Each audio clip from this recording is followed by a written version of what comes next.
buat semua yang hobinya minum kebanyakan, minum kekurangan, wah gue mesti makan apa? Hari ini kita akan bahas ini udah sama expert-expertnya.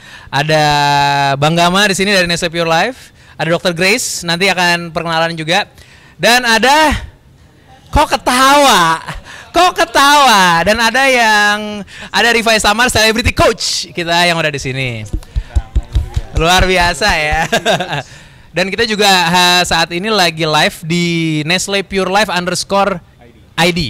Jadi buat teman-teman yang lagi live sama kita, thank you and welcome. If you have anything yang mau ditanya-tanya, silakan komen aja. Kali-kali nanti ada yang bisa kita jawab dan time-nya masih ada. We're happy to answer that for you guys.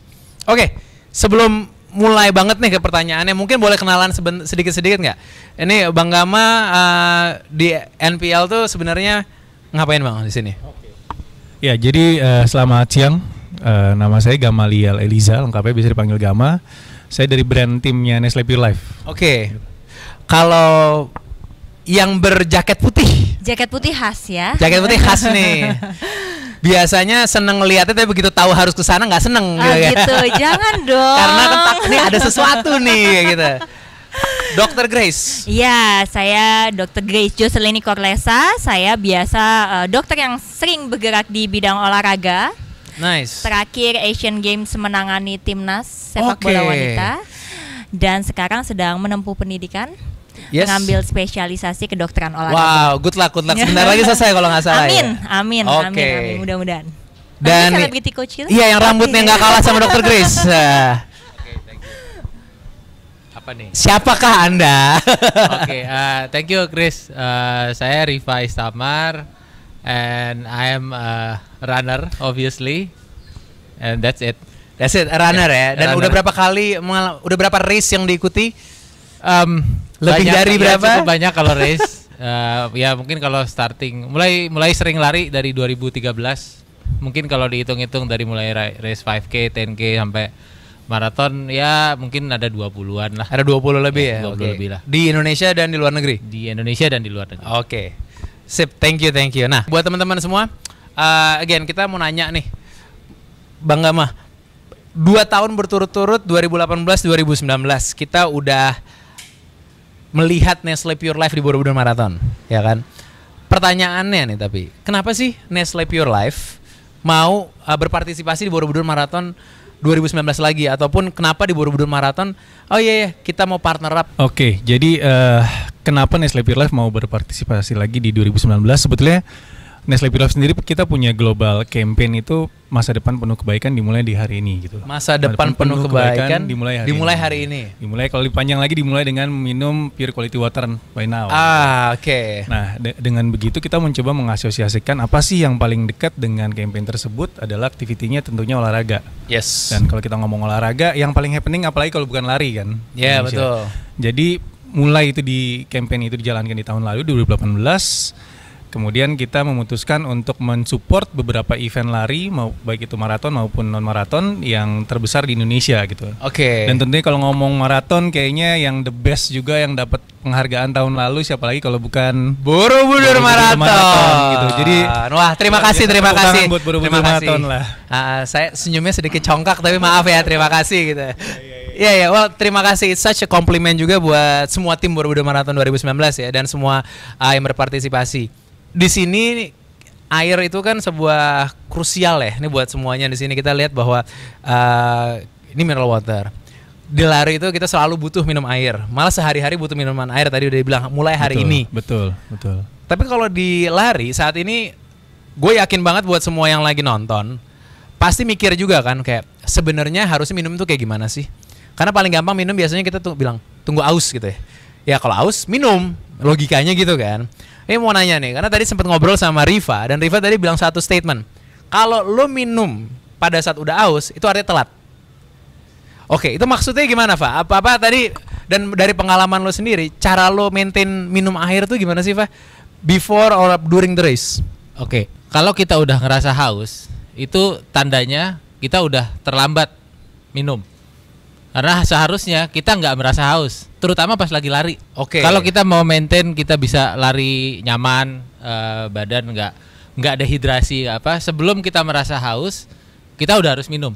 Gitu. Jadi dan kita bisa lari lebih lama, lari lebih nyaman, dan begitu selesai lari juga tidak merasa kehausan. Karena begitu finish langsung kehausan, itu udah pasti dehidrasi. Ya, namanya olahraga pasti akan keluar banyak cairan dari keringat segala macam gitu. Dan itu kan mesti diganti dengan minuman yang kita intake gitu. Jadi jangan sampai udah haus kadang-kadang nanti aja, tunggu, saya belum haus banget gitu. Tapi berarti udah haus kan gitu. Artinya udah haus. Itu harusnya udah minum, bahkan mungkin 10 menit sebelumnya harusnya udah minum. Oke. Gitu. Nah, ini ngomong seharusnya ya. Dok. Kalau udah seharusnya pakai dok nih. Ya kan? Seharusnya pakai dok nih. Dok. Tadi Riva udah bilang itu juga. Nah, kan race ya. Ada preparation before the race, ada preparation during. Apa sih yang ada kewajibannya lah, minum dan lain-lain. Nah, kita ngomongin yang sebelumnya dulu deh. Iya.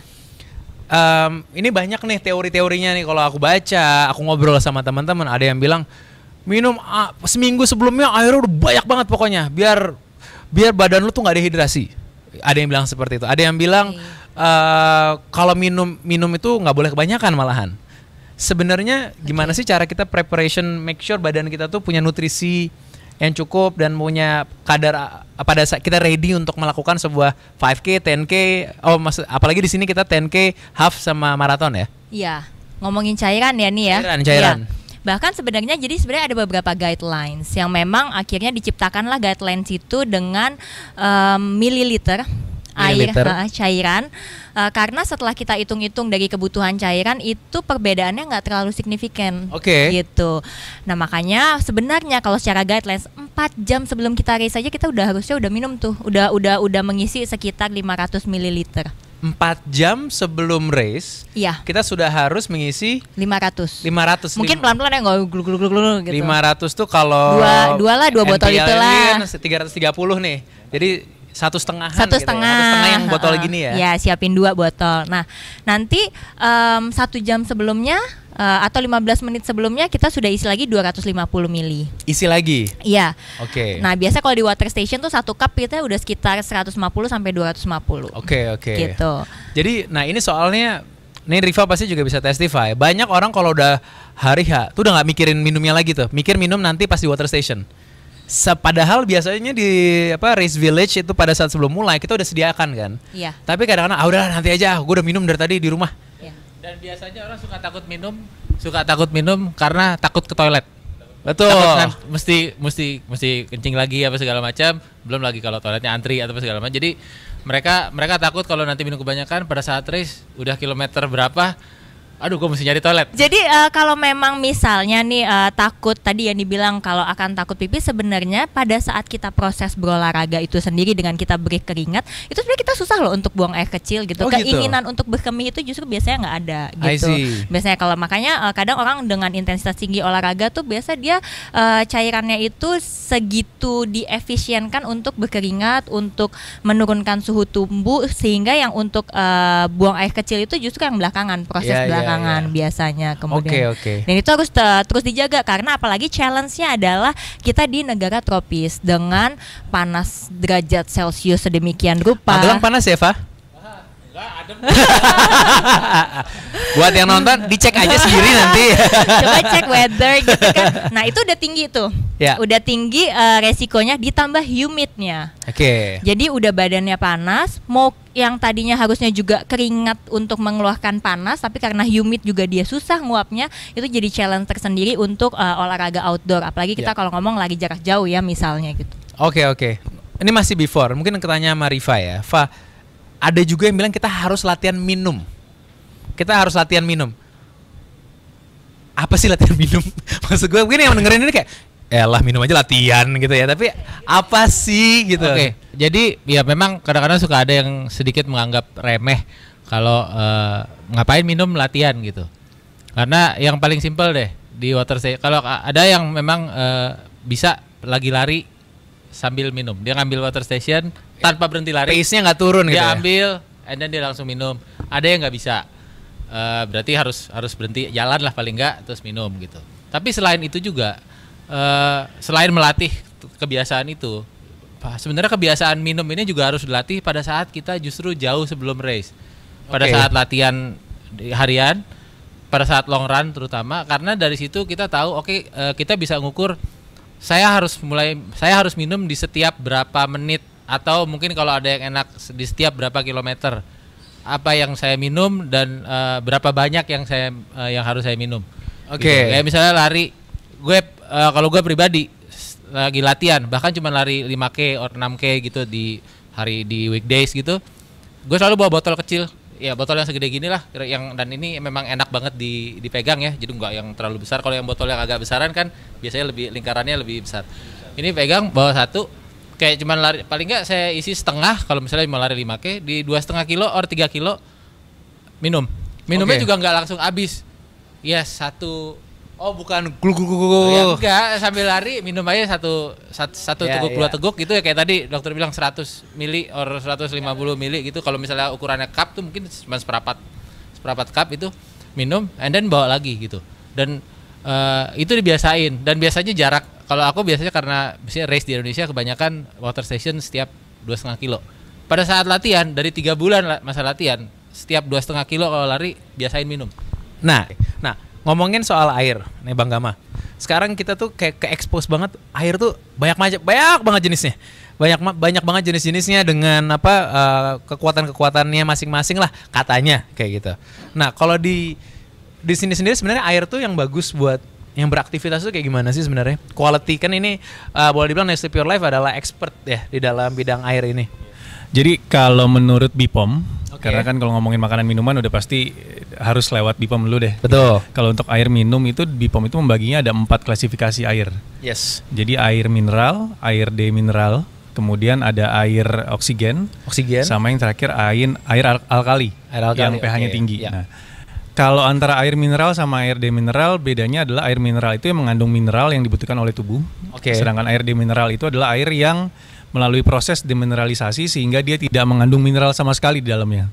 Oh, I see. Jadi kalau ditanya yang bagus yang mana tergantung kebutuhan gitu. Orang-orang yang kebutuhan khusus yang memang tidak bisa menyerap mineral banyak karena akan mengganggu kerja ginjal dan sebagainya, sebaiknya disarankan untuk mengkonsumsi air yang demineral yang tidak mengandung mineral sama sekali, atau air murni gitu. Tapi kalau untuk orang-orang yang normal, mungkin ya kayak kita gitu kan, yang memang tidak ada kebutuhan khusus, tidak ada penyakit khusus, ya kita sebaiknya disarankan untuk minum air mineral. Terus kemudian tadi yang ketiga ada yang namanya air oksigen. Nah, air oksigen ini sebetulnya memang air yang ditambahkan kadar oksigennya di dalam airnya itu sendiri. Yes. Tapi kalau ditanya apakah ada manfaatnya atau enggak, saya sudah baca beberapa artikel dan juga ada penelitian dilakukan langsung di Jerman. Saya baca artikelnya, memang tidak ada perbedaan signifikan untuk orang yang sudah meminum secara konsisten air oksigen dan air non oksigen gitu. Oke, berasanya cuma waktu minum, berasanya kayak lebih seger gitu, ada oksigennya. Tapi sebenarnya efek ke tubuhnya itu tidak ada pengaruh apapun sebetulnya gitu. Hanya berasa pada saat diminumnya aja. Itu buat yang air oksigen. Ya. Kemudian yang terakhir ada yang namanya air alkali atau air pH tinggi. Jadi kalau berdasarkan BPOM, air mineral itu pH-nya itu kan pH normal itu 7. Betul. Kalau untuk air yang normal, air pelajaran mineral normal, kimia barusan tiba-tiba 7 tuh tengah-tengah warnanya kuning gitu ya. Mengembalikan ke masa sekolah tiba-tiba. Tapi nanti tolong dibenarkan ya, Dok, ya, kalau ada yang salah ya. Berasa kayak guru nih jadinya. Jadi ada yang pH normal itu 7, di bawah itu adalah asam, di atas 7 adalah basa. Yang normal untuk air mineral itu 6,5 sampai dengan 7,5. Dan itu air mineral. Air mineral. Tapi kalau air alkali itu pH-nya 8 ke atas. 8,5 ke atas. Dan tujuannya untuk apa? Sebetulnya kalau dari saya baca-baca, mereka memang kebanyakan mengklaim, bukannya maksudnya menjelekkan 1-2 brand yang lain gitu, tapi kebanyakan klaimnya adalah untuk menetralisir asam yang terkandung dalam tubuh gitu. Yes, betul. Misalkan kayak ada asam lambung di dalam tubuh kita dan sebagainya. Tapi sebetulnya kalau dari penelitian belum ada bukti saintifik yang benar-benar sudah disahkan oleh Badan Kesehatan Dunia bahwa air alkali ini bermanfaat, punya manfaat lebih untuk tubuh gitu. Oke, noted. Jadi sebetulnya dari 4 kategori itu air mineral merupakan pilihan yang terbaik yang saat ini untuk kebutuhan kita manusia normal gitu, terutama apalagi yang aktif pelari gitu ya. Karena kalau tidak ada mineral juga yang ada lemas, dia diperlukan juga untuk metabolisme dan sebagainya gitu. Jadi sebaiknya airnya air bermineral. Pertanyaannya lagi, air mineral juga banyak nih, dan yang soalnya aku baca-baca tentang Nestle Pure Life, dan apparently Nestle Pure Life itu bukan standar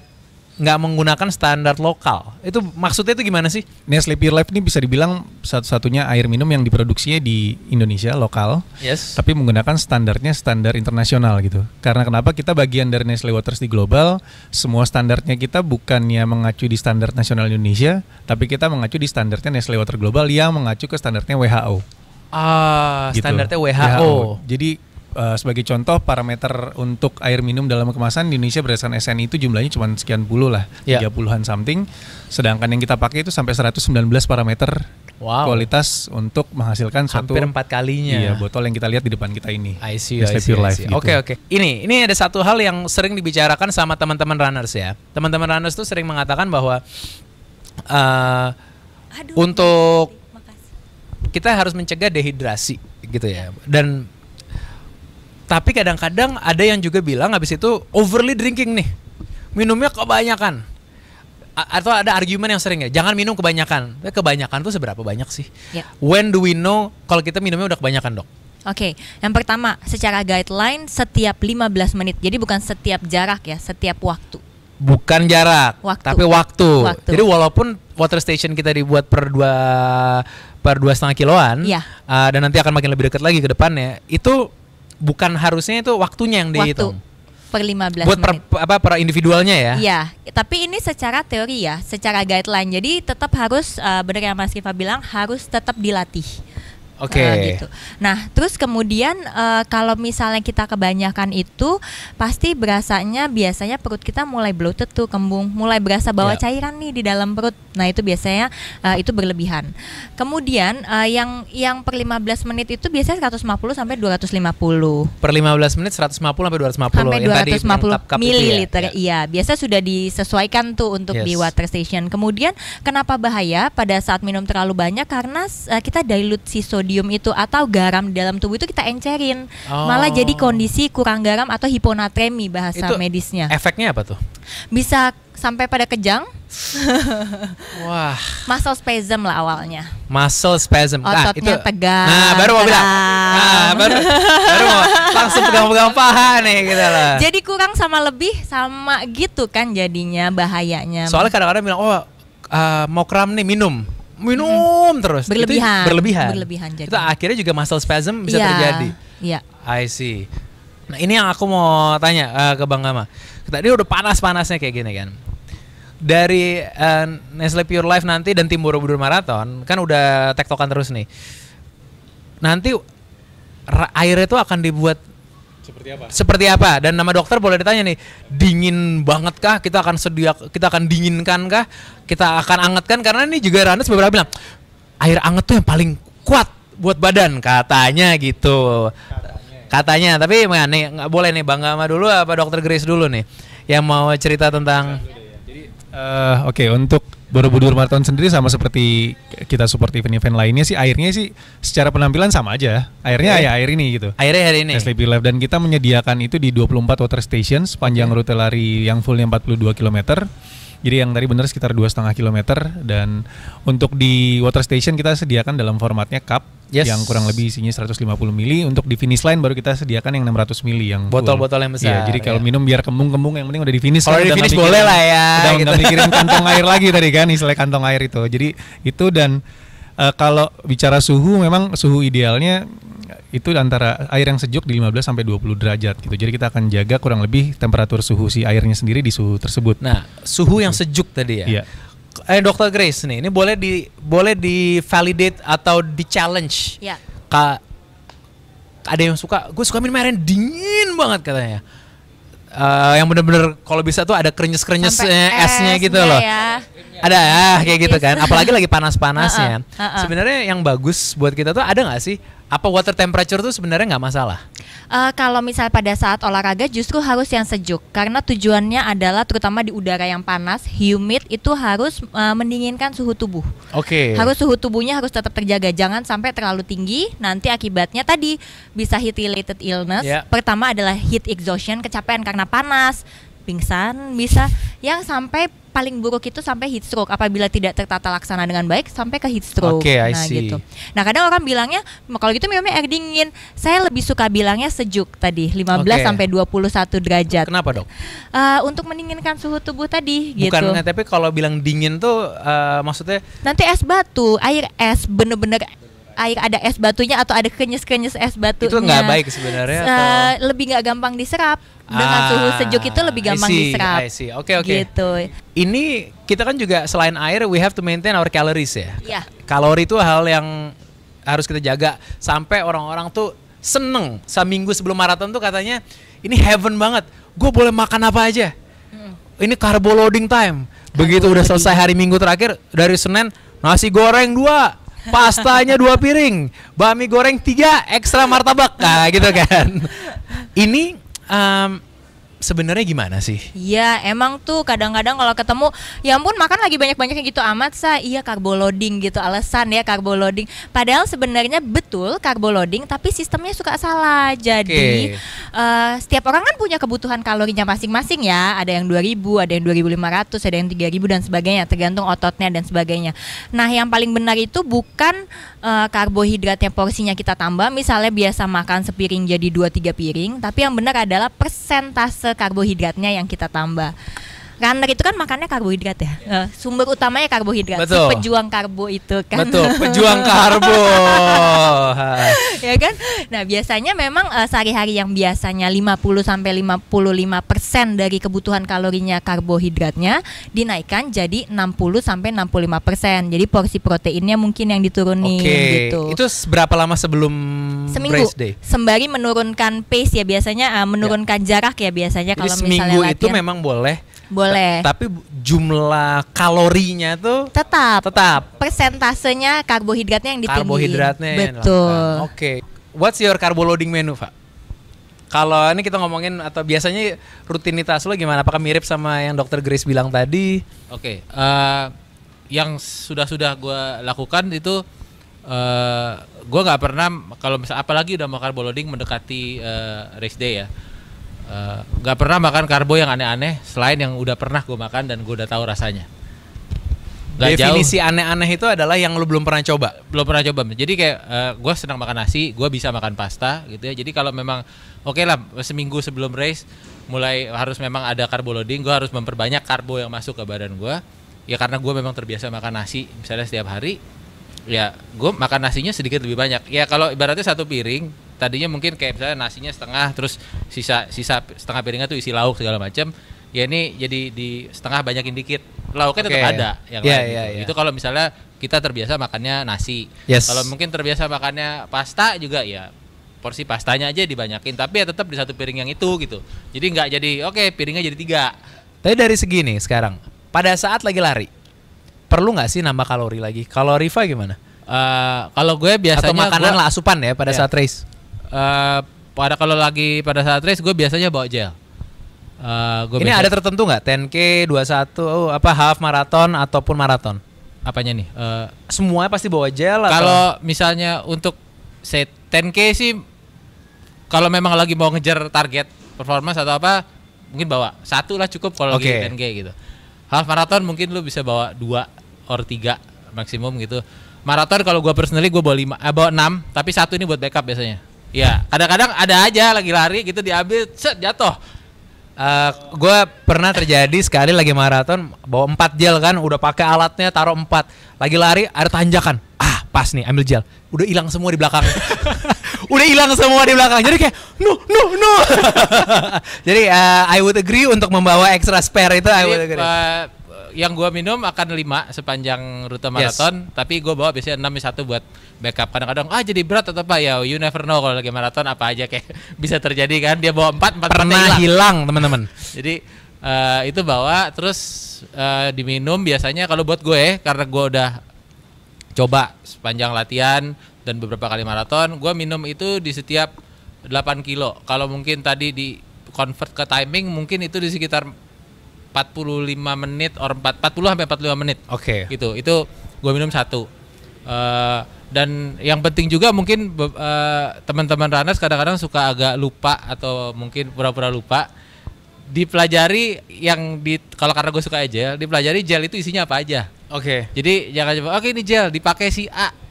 Gue minum juga deh tanpa lu tahu itu isinya apa. Jadi bukan artinya karena Rifa Istamar pakai itu bagus, itu bukan. Ya, enggak juga gitu. Jadi dipelajari isinya apa, itu badan kalian perlu apa enggak. Gimana cara taunya? Ya memang kalau lu nanyanya itu udah pas rest day, it's actually too late. Oke. Karena lu harus cari tahu itu at least sebulan sebelumnya atau kalau bisa mungkin 2. From a medical perspective. Ya. Perlukah sih sebenarnya apa ini sugesti aja sih kita semua makan gel-gel ini kayak gitu. Oke, jadi kalau misalnya bener nih tadi katanya si Mas Rifa, celebrity coach kita. Saya pulang aja ini udah dijawab semua ya sebenarnya ini. Expert banget.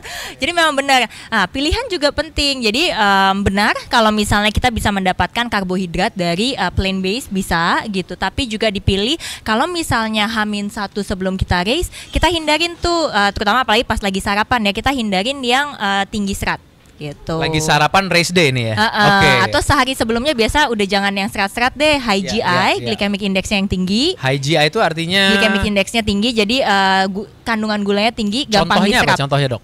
Nasi putih, roti putih, strawberry jam. Strawberry jam. Oke. Jus. Ya. Jus ya, bukan smoothies. Kalau smoothies itu sama semuanya masuk, sama kulitnya semuanya dihancurin terus kita minum. Kalau jus tuh kita cuma ambil airnya aja. Airnya disaring lagi. Iya, gitu. bener-bener cuma cairan airnya. Itu untuk ini untuk breakfast. Iya, itu buat itu, dan itu masih bisa sejam sebelum kita race kita masih bisa. Kita masih bisa. Nah, oke, menarik, Gitu. menarik.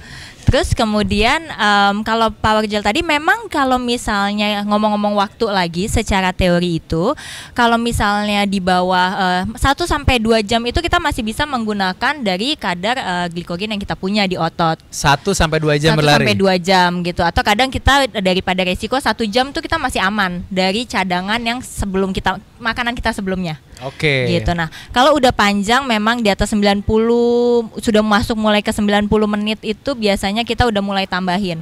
Lebih dari 60 ke atas itu 60 sampai 90 kita udah mulai tambahin per 20 menit itu harusnya masuk sekitar 40 sampai 50 gram karbohidrat. Itu tadi makanya dibilang harus dilihat ya isinya apa gitu. Jangan ya pokoknya makan pisang, makan gel ya apa isinya karena dan timingnya juga ya. Iya betul, karena gula yang terlalu tinggi itu juga nanti bikin insulinnya tetap melonjaknya terlalu cepat, terlalu tinggi, itu bikin lemas malahan jadinya. Banyak dari kita yang akan ada yang lari 10K, ada yang lari half marathon, ada yang lari maraton. Persiapannya udah pada denger semua. Nah, tapi ada beberapa hal nih yang menurutku masih yang orang pengen tahu, yaitu tanggal 18 November. After atau 17 malam nih kayak gitu kan. Party, maksudnya makanan seperti apa yang adakah sebenarnya makanan yang harus kita makan setelahnya juga, ataupun minuman-minumannya gitu. Apakah karena kita habis itu kita harus minum lebih banyak air juga karena kita baru menghabiskan, walaupun kita minumnya tadi bagus, should we still drink more juga lebih dari biasanya? Itu gimana tuh, Dok? Yang paling benar untuk mengukur kita kurang cairan apa enggak, pertama dari berat badan. Jadi before kita nimbang, setelah itu kita nimbang kebutuhannya buat apa untuk minum setelah kita race. Setelah tuh artinya immediately setelah selesai.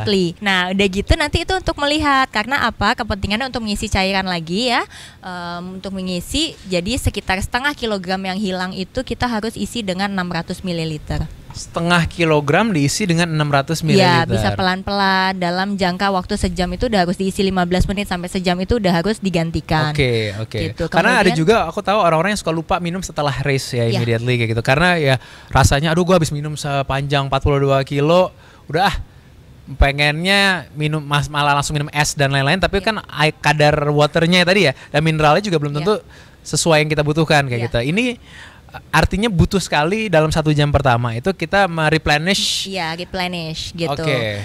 Jadi buat teman-teman semua, I guess benar-benar di take in apa yang diceritakan oleh Bang Gama, Dr. Grace dan juga Rifa, bahwa setiap dari kita beda-beda, setiap dari kita tuh perlu mengetahui air tipe apa yang bagus buat kita karena kebutuhan kita lagi apa, juga berapa sih jumlah air yang harus kita minum, dan kalau kata Rifa yang mungkin tadi nothing new on race weekend gitu kan.